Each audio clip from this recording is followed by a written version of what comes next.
Hello and welcome to our fourth edition of Flap TV. Our special guests this episode are on the right, Leominster native Michael Palmatier Jr., and on the left, Aerevyn Harteis from Fitchburg. Issue 1, dueling tax rates or not. Leominster, for as long as we can remember, has had a single tax rate for both homeowners and businesses when it comes to property taxes. Fitchburg has a dual tax rate, where businesses pay more than homeowners. But there is a push-on between the business community and conservatives to change that in Fitchburg, to make them even, which would lower business rates and increase homeowner rates on taxes. Should Fitchburg go forward with that, Cindy Valentin? I think they should. I think most towns in the area that I've seen do that. They have the same rate for commercial and residential. And if you want to bring the businesses to the city, I think they should have the same tax rate. I'm all for it. I think Leominster does it right. Aerevyn? Well, if you look around the state, about half the municipalities and towns, the business rate is higher than the residential rate. So I think there's room there for Fitchburg to keep things the way they are. I think there are other ways that we can lower barriers for businesses, making things smoother, looking at our regulations in terms of bringing businesses in and making Fitchburg more attractive. Michael Palmatier. If you look at the economy between Leominster and Fitchburg, Leominster definitely has a stronger economy. I think having a flat tax rate is definitely the way to go to be business friendly and build the economy. Michael Delamonica.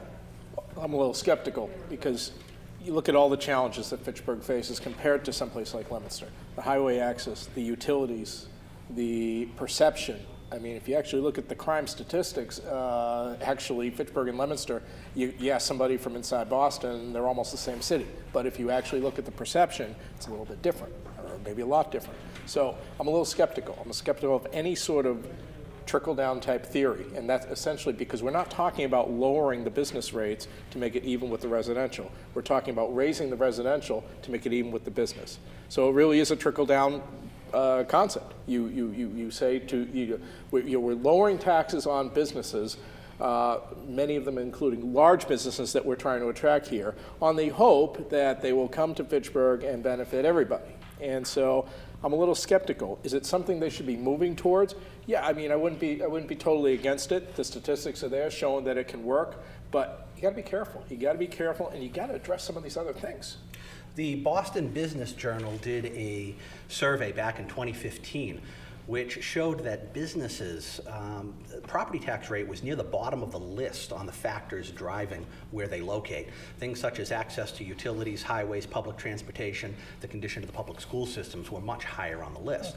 Now we hear the theories from our conservative friends that it helps drive business to have a lower business rate.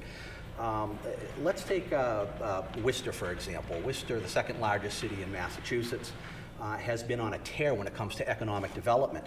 Just recently, Unum, a Tennessee-based insurer, opened a $76 million seven-story office tower in Worcester. Hanover Insurance Group is investing $90 million in a new complex there. You have a $36 million Marriott hotel being built in Worcester. In Gateway Park, you have another Marriott being built, Courtyard, right across from a Hampton Inn, a $10 million project that is being built. On top of this, you have a $565 million project going on in City Square for mixed use, which is where the former Worcester Galleria is. So the Bureau of Labor Statistics said that Worcester's steady redevelopment, this is their words, fostered by well over $1.3 billion in private and public investment, is producing results that are at the top of urban demographic and economic performance in New England. Now, with all that in mind, Worcester has one of the highest business tax rates in the state. Out of 351 cities and towns, they are one of only 28 that has a business rate of over $30 for their business tax rate. It's a $13 difference between businesses and residential. In Fitchburg, it's only $5. But Worcester's making it work. Worcester's bringing in those businesses, which really pokes a hole in that theory that we're hearing from Cindy and Michael. And we can look at Gardner, that has a single tax rate. And that single tax rate, they are more economically depressed than even Fitchburg. They have a higher unemployment rate than Fitchburg with a single tax rate. And Worcester, by the way, has a lower unemployment rate than Leominster, Fitchburg, and Gardner. So and I'll ask this of our conservative friends, if we can prove by facts and by those results that a higher business rate does not stop you from attracting businesses, then what other argument are you going to throw at us to increase property taxes on homeowners who are already seeing increases in health care, increases in utilities, and many of them living on a fixed income? I don't think that the citizens' property tax should technically be raised, because you don't want to chase the people that live in the city out by increasing the taxes. In the case of Worcester, what goes against Fitchburg is actually what works for Worcester. Geographic location. It's central New England. It's right on 290, which leads to 190, has access to the Mass Pike. So geographic location is huge for Worcester in building the economy there. Which brings to that point that it's not necessarily the tax rate. It is what they found in the survey in the Boston Business Journal, that it's other ancillary factors that drive it, correct? Partially, yes. But guarantee you, if Worcester actually were to lower their tax rate, they might actually bring in more business, which would bring in more revenue. Worcester has plenty of problems going against it as well as far as spending, so. So am I hearing you advocate correctly that you want to lower the business tax but not raise the residential tax? Right. Because that doesn't work like that, unfortunately. You know, cities and towns don't set their tax rates. The DOR sets their tax rates. And under Massachusetts law, cities and towns have to have balanced budgets. So the cities and towns send in their financials to the state. And then what they tell the state is what they want their ratio to be, whether it be business paying 60% and residents paying 40%, or 55 on business and 45 on business, or even. And then the state takes a look at that and then says, okay, here are your tax rates that you're going to need to bring in the money that you're requesting. And with Fitchburg, for example, with a $138 unfunded deficit in their pension liabilities and contractual obligations with salaries or health insurance, what you're advocating is leaving an open levy. State's not going to go for that. If we're going to lower the business tax rate, we have to raise the residential. There's no way around it. That may be. I just think, I look at Leominster and I do see that the business is pouring into Leominster. And I know geographical, they have an advantage. I think Fitchburg, they need to do something they need to fill up that downtown. If you drive through it, sometimes it's amazing how, I know it's coming a long way. It really has tremendously over the last couple of years, but they've got a long way to go, and you need to do something. Maybe that's not the answer, but I think it's a start. And I see it in a lot of even small towns. They have a level rate, and it works fine for them. So I think it could work. Okay. Issue 2, with Republicans now in control of the House of Representatives, the U.S. Senate, and the White House, a big and longtime target of the GOP, Planned Parenthood, is certainly in danger with their funding. With that, our governor, Charlie Baker, a Republican, has promised, despite a $500 million budget gap, that if the federal government cuts funding to Planned Parenthood, the state will step in and pick up the funding. Aerevyn, is the governor making the right decision there? Absolutely. Reproductive care is a central part of women's health care, and health care is covered in the state of Massachusetts. It's incumbent upon Charlie Baker to budget in the shortfall in Planned Parenthood if federal dollars are slashed. What we're talking about, that would be a shortfall of $2 million, which is less than 0.5% of the projected debt. Those dollars would go towards preventative care and family planning for lower and moderate income people. Michael Palmatier. I'm glad to see the liberals are starting to move towards the libertarian side of things with state rights. So if the state wants to pick up funding for Planned Parenthood, I don't have a problem with that. However, with Mass Health, most of people being insured, it seems like, why are we going to throw more money into Planned Parenthood when all these are already covered by insurance? So what's the percentage of people that are insured in Massachusetts? Like 97%? It's up there. So this seems like wasteful spending if we are going to do it, but if the state's going to do it, fine. It just seems like it's a politically motivated move by Charlie Baker to get more liberal sympathy or... If it's politically motivated, well, that's what the Republicans have been doing with Planned Parenthood for 40 years now, okay? It's a political lightning rod. That's what they use it as a political punching bag. That's what they do. That's what they do to rile up their base, okay? You get a handful of issues, Republican Party, especially around election time, this is red meat that we send to our base, okay? Planned Parenthood is among them. You look at the facts, you look at the actual statistics, you look at who they're supporting, you look at the fact that the money that is being government provided is not going toward the providing of abortions due to the Hyde Amendment. Well, you know, factually speaking, this is something that, yes, the federal government should be taking up. Now, some of our more liberal friends, I guess if you lump me on into that, okay, is look, I do think that this is a role that the federal government should not have shirked its responsibility. But yeah, obviously, if they're going to drop the ball, I applaud Governor Baker. I mean, I don't agree with the guy on everything, but I applaud him for making this move. To me, you could say it's a political move. I look at sort of the glass half full approach here. I think he's going against the political motivations of his party in doing this and being a maverick, if you will. That term was thrown around a few years ago. Well, it looks like Charlie's doing that. Cindy? Well, I think a little bit different. I am pro-choice, but I do have an issue with, first of all, I like the fact that it's going back to the state, because I'm a states' rights girl, and if Charlie Baker wants to do that, $2 million, it's not going to hurt us. So that's not even the issue. The federal government, though, you know, funding Planned Parenthood, there are other healthcare facilities out there. The whole point of Obamacare was to make sure that people were insured. So all the services that Planned Parenthood provides are available to the public in other areas. The one thing that is not available is abortion funding, and so a lot of people have an issue with that. And I understand that. Some people don't feel that their tax dollars should be going towards an abortion clinic. Now, I understand about the Hyde Amendment. We don't know if that's followed or not. We don't know when the last time the IRS has ever audited Planned Parenthood. I know that they clearly violate the Johnson Amendment, which is nonprofits, you know, advocating for political candidates and donating to a political candidate. They clearly stepped out right up front this year and endorsed Hillary Clinton. Do people want their tax dollars going to candidates without their permission? What a straw man argument, Cindy. It's a right straw- there. No, it's not. It's not, because Planned Parenthood does have a political action committee, which is separate from Planned Parenthood, which is their political wing. I know. But you know who else does, Cindy? General Electric does.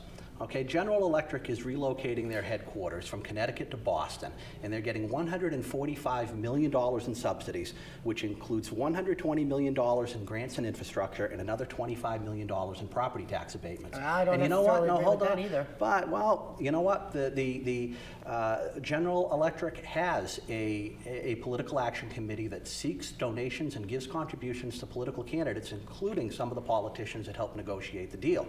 When this deal was announced in April, both of our guest panelists made positive comments about that GE deal and GE headquarters coming to Boston and praised Governor Baker.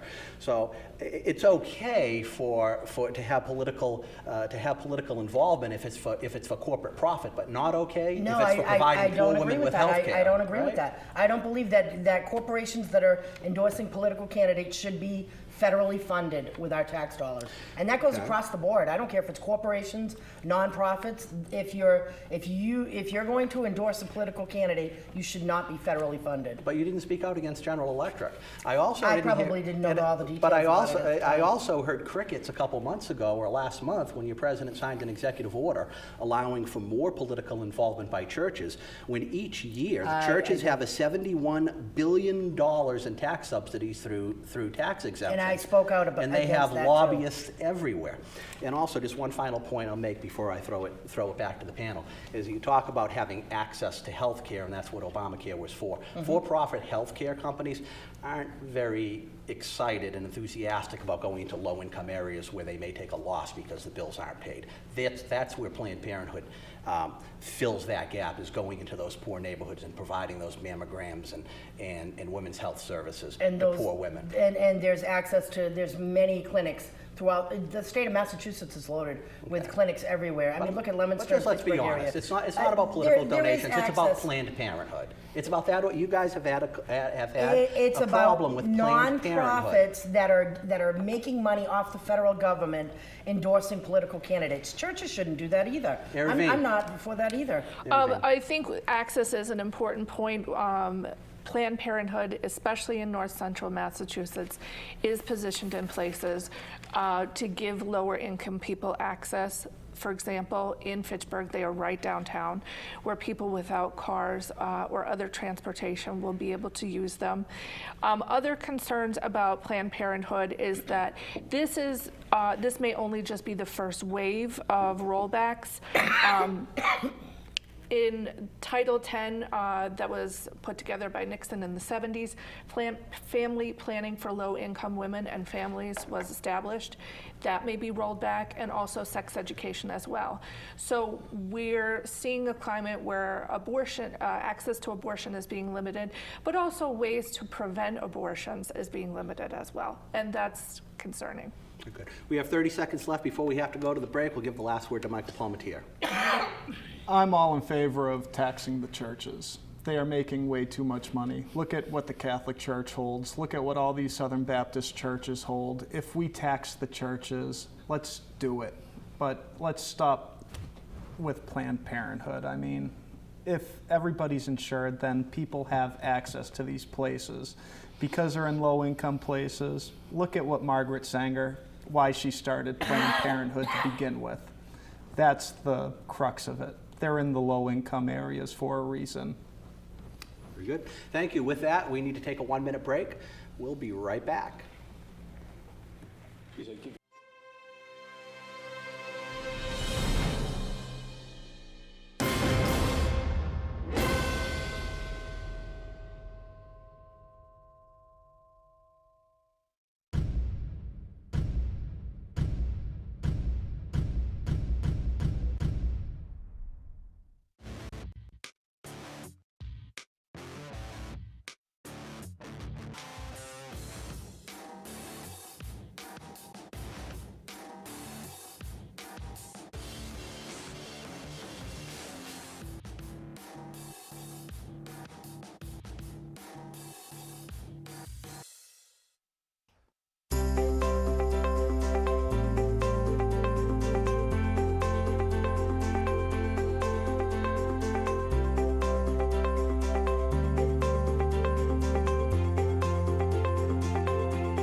Issue 3, the United States is joining Syria and Nicaragua in shunning the Paris Climate Accord that 192 other nations have signed on to. Michael Palmatier, do you agree that the U.S. should withdraw from this agreement? I agree. We should renegotiate a better deal. Just because we're leaving the agreement doesn't mean that we're going to start dumping oil into the rivers and just start with all the smokestacks again. We have regulations, clean air, clean water. Those are initiatives that everybody should be behind. We shouldn't have to spend trillions of dollars over 30 years to lower the temperature by 0.5 degrees Celsius. It's a giant waste of money. Let's take the agreement back, renegotiate, have the Democrats and Republicans come to a bipartisan agreement, and resubmit a new deal that works for America. Michael Della Monica. Talked about political lightning rods before. Well, here's another one. I mean, look, you rewind 2-3 years ago. This is almost a consensus. Democrats, Republicans, Libertarians, not everybody, not every single one, but sure, Paris Climate Accords, great. You know, what's the figure? 190 countries? 192 countries, liberal and conservative Even North governments. Korea. Yeah, and two of the others that dropped out, other than Syria, which maybe he's afraid their chemical weapons will go against the climate regulations. The other one, Nicaragua, said it didn't go far enough. Okay, so the United States is a true outlier here. Let's talk about why it happened too. Okay, because we have a dopey president who said he was going to treat this like some half whatever business deal, and he's going to negotiate a better deal for us because he knows what's best for us, and he's going to go there and then show them what's best. Well, that blew up in his face. So you know what? His own senior advisor, his daughter, wanted him to stay in the darn thing. Okay, this thing had multitudes of Republican support before he made this decision. Again, it's just all politics. You could disagree with some of the individual components of this deal. It's but the accord is largely based on voluntary caps, largely based on things that are really, on the grand scheme of things, relatively harmless. But it gave us all a chance to show the world was united in fighting this. But of course, we know what happened. Trump decided to just give the middle finger to all of that. Cindy, your favorite company, GE, is even for it. How about you? I know. I'm glad he pulled out of it. To be honest, I think it's billions of dollars. You know, like Michael said, we're not going to just all of a sudden start dumping into the rivers again and changing our. You know, Governor Baker has said that he's going to continue to do all the things that they've done all along. So nothing's changing here. Most other states have said the same thing. They're going to continue all their policies that they're doing. So if anything, we've just, we saved several billions, hundreds of billions of dollars that is not going to go over there. And that's not to say that we're not going to go back to it, where, at some point, they may just say, United States is always taking on the full load of everything. And I know we're a huge country and everybody in the world looks to us to solve all the problems. And we just keep giving it away and keep giving it away. And, maybe we need to start looking at what's in our best interest. Our dopey president, who I actually approve of, is not such a dope. I think he knows how to make some deals, and he's working on this, and I agree with him. So I agree with this deal. Yeah, we're just the second biggest polluter. Hold on. We got to go to Aerevyn. So by pulling out of a non-binding agreement, what we're signaling, we've become a retrograde rogue nation. It was non-binding. By pulling out, we're saying we're not interested in participating. We're the only. These other two nations who are out are small, and again, Nicaragua wants it to be better. We're saying we don't want to be a leader. We're making ourselves an outcast. We're walking away from the table where we can discuss these things. 47% of Trump voters believe that we should be in the accord. 70% of Americans think that we should be in the accord. We are walking away from the ability to make better jobs, like clean industry jobs, to be a leader in that. Now we're a follower. And I think Trump said that it was a position of strength, that we were going to be stronger. And I think it's just made us look ridiculous, and it's made us weaker. The UN, I forget who said it in the UN. I had it on me, but they came out in 2010 and said, climate policy is not about climate, it's about global redistribution of wealth. Mm-hmm. That is what this is actually about. It's about taking our industry from here, giving corporations carte blanche to go to another smaller country, exploit it for lower labor, less next to no regulations. The Paris Accord is just, it was garbage. That's right up Trump's alley. What are you talking about? He'd support that if it were all for that. You would think so, Not huh? to mention China, who's one of the biggest tinfoil around polluters on Earth, has until 2030 to actually step up And they their are ahead of regulations. schedule. They are ahead of schedule. And what are we doing? We're dragging They can't even drink their anchor. water in that country. I know. We can't drink it in the Flint, water Michigan in either. Flint. No, that's true. Okay, so one city compared to the second biggest country in I'm the world. sensitive to the argument where people feel like we are giving away our money, but the fact of the matter is that historically we are the largest polluter. We have until very recently, we've held the preponderance of the wealth in this country. We've been running up a tab. We have built our wealth on the pollution and the emissions that have gone to other countries and are affecting them. And Michael, you've said we can't make this argument on on being good or doing good things for other countries. It is in our own best interest to do this. This whole idea of being able to negotiate a better deal. I mean, you can't negotiate against the climate. It's heating up. But what does this accord do that we can't already continue to do? Well, then why didn't we say if it was non-binding? Why did wasn't we it walk submitted away to from the Senate? table? If it was Yeah. such a great idea, Congress why hasn't wasn't it even- yeah. submitted to Senate to approve? How did 192 other countries, how were they able to do it and we're not? Because we're funding the bulk of it. Because, right. You know, Exactly. why not jump in? The United States is going to pick up the tab. We always do, and We're so paying our bill is what we're doing. And if More you, than and that. if And you, all and the here's other the bills, thing too. is, Exactly. here's the thing is, if you don't agree with that part, at least stay at the table. If you walk away from the table, you don't get to talk about it. Exactly. We're talking about, I'm a master negotiator. We're going to negotiate a better deal. That's why I walked away from it. Well, where is he? Where is he?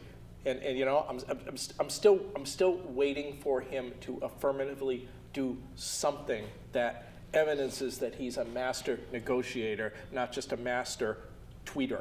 Well, I mean, it's kind of hard to talk to the Democrats when they're busy having decapitating photos, having plays in the park where he's getting assassinated. I mean, it's a very hostile environment.